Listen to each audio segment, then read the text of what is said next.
This is the 2026 Kia Niro.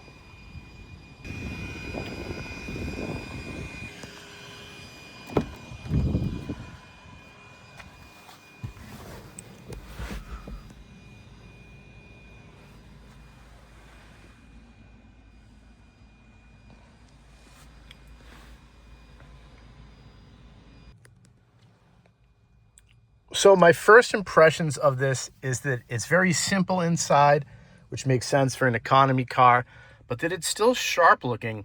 Although, as always, I'd like to see a little more contrast in the interior. You guys that watch my videos regularly know that I don't like when it's just all black like this. There's a lot of unique design elements in this. I've never seen cup holders like this.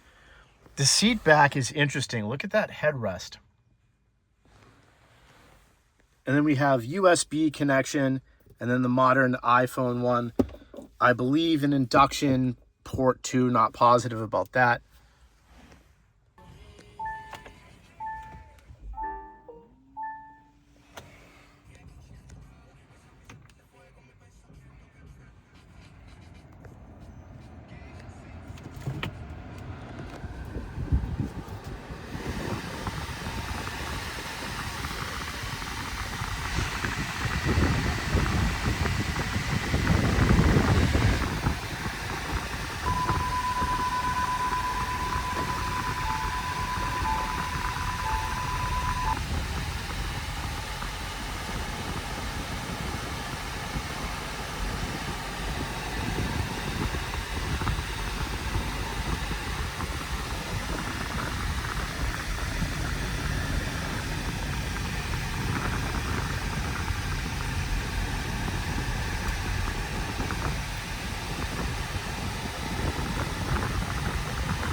Let's take a look under the hood.